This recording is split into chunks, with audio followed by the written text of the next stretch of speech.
Hi everyone, and probably one of the uh, most needed classes for all of you because technical analysis you can learn, but the most important thing is psychology of the trading, how you should understand the risk, mistakes in trading, what kind of mistakes usually the traders do. You may ask probably a question, why should you listen to me? So the question and answer is going to be very simple. I trade for 26 years from 1998. I have all the American licenses. It's very easy to check with the FINRA.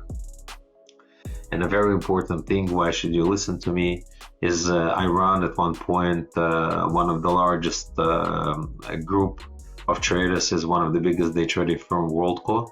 And then I was the part owner of a trading company named Holt Brothers. We had a lot of traders all over the world. When I was learning, I basically sit down with a lot of people who did a lot of different mistakes. So I'll start with myself, how I broke the problems that I had, how I fixed the problems that I had, and how did I go further. If I'm going to tell you it's simple, you're definitely going to laugh at me because it's not simple at all.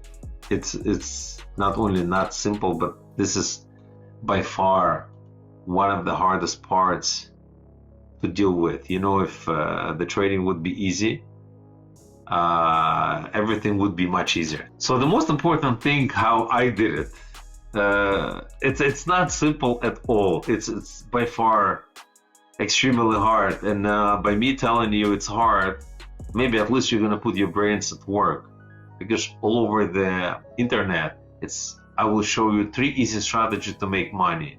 I will show you 5 easy patterns to make money. Guys, it never worked like that before, and it never will.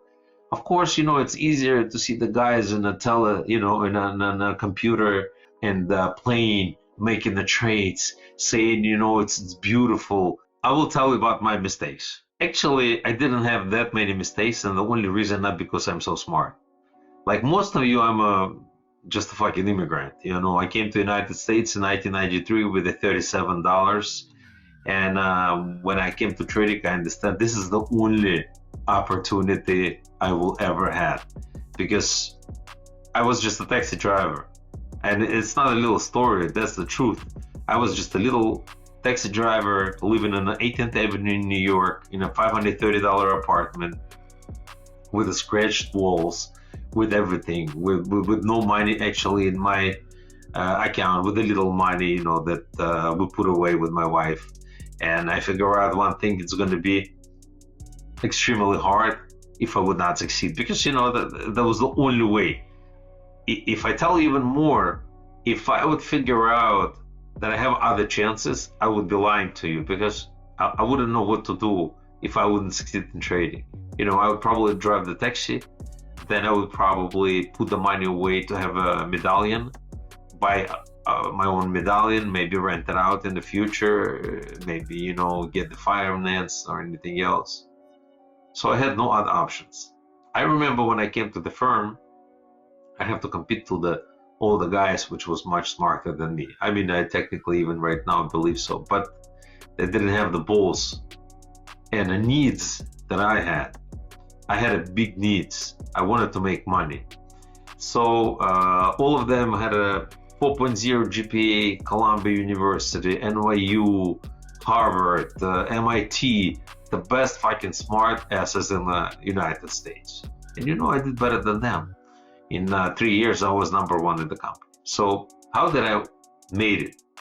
Very simple. I always write everything in a piece of paper. Always. If you see all my recommendations, what I have, it's always in a paper. Always. So why?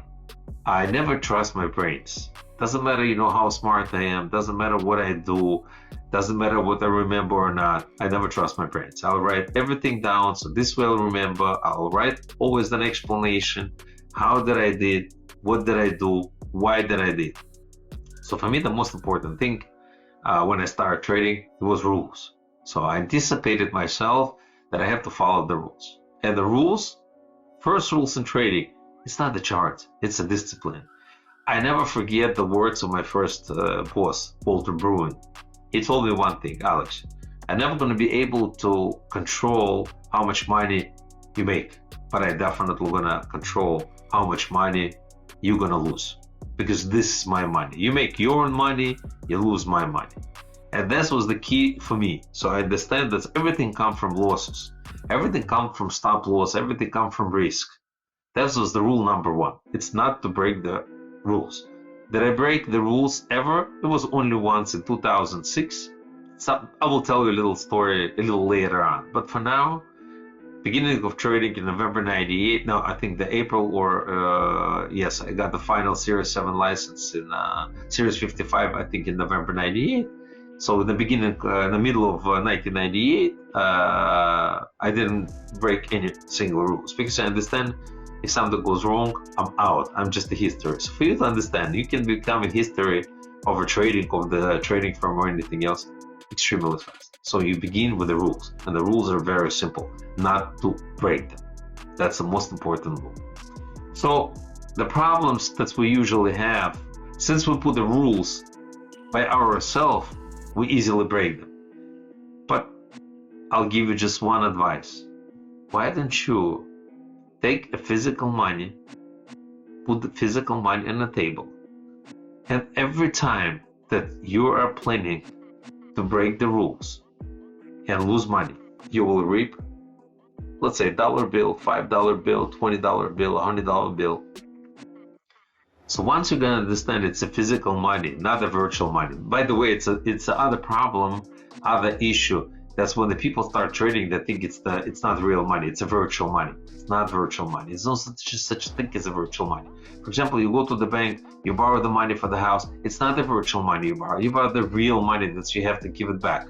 And my father always told me one thing, that the problem with the borrowing money, it's you borrow the money, other people's money, but you give back your own money. So, first, I anticipate the rules. Not to trade when I'm in a bad mood. Not to trade when I don't understand the market. Not to trade when I lost my maximum loss. Not to increase my maximum losses. When I make money, I go full speed. I can risk my own money. And when I put these rules, basically trading becomes much easier for me. Then, only then, you start to do and work with the technical stuff, charts and everything else. When you come in the beginning, most of you are study charts, patterns, and everything else. It's not the charts, it's not the pattern. The problem is you're gonna deal with yourself. That's the worst issue. You have to deal with yourself. You have to break your own rules. You have to make sure you don't break your own rules. You have to understand what the rules are. Most of you are laughing, but if I would be you, I would just take a little piece of paper. I would understand that you try to put everything on that piece of paper, what possibly and not possibly can go wrong. Because when you go on trading, and let's say even you pass classes and you take the courses from someone, doesn't matter. You think because you took classes, you think because you were some kind of knowledgeable, nothing is going to happen to you. No, you get driver license, you still get into the accidents, still somebody is hitting you. So the license or the knowledge of the stock market or the knowledge of the chart wouldn't do shit for you until you found the rules and until you basically follow your rules. So what I can wish you is very simple. I wish you just very important thing. First of all, find the rules. Second of all, follow the rules. Third thing, don't break the rules. And the fourth one, only then, when you understand what you're doing, try to do it.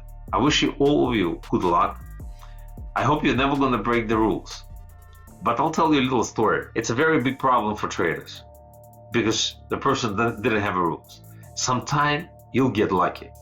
I have one Israeli trader who was at one point very lucky. He bought some internet stock, was $250,000 ahead. I mean, just imagine $250,000. I mean, how much money? It's 25 years ago. It's a lot of fucking money. You could have bought 6 apartments in the Brooklyn. 6. The apartment, let's say in Brighton Beach, $50,000, $60,000. So can you imagine this, like 5-7 apartments you gotta bought? So you know, he was not in my group, but I saw the number and I asked, why aren't you getting it now? He said, oh, it's gonna go higher. I said, okay, question number 1, just understand. If it goes against you, how much would you allow for the stock to go against you when you're gonna execute the order, getting out? No, it's not gonna happen. So the guy didn't have a plan. You have to have a plan always. If something goes wrong, if something goes right, what's gonna be? So that guy finished the day minus $70,000. You think that people like this is going to be exist in the stock market? Never. Doesn't matter what you trade. So if you have no rules, you're a history. Even if you sit down with me and I'll teach you everything I know, but you have no rules, no discipline, you're fucking history. So just remember that. I wish you all good luck. I'm really sorry that I'm that hard than you, but that's the only rules to survive. Obviously, it's so nice. I saw that recently video. The guy is trading from the airplane. It's a total fucking crap. I'm flying the business class. I'm trading in a business class, in the first class, blah, blah. What if the fucking internet is down? Trading is the freedom. Bullshit. Bull fucking shit. Good luck to you.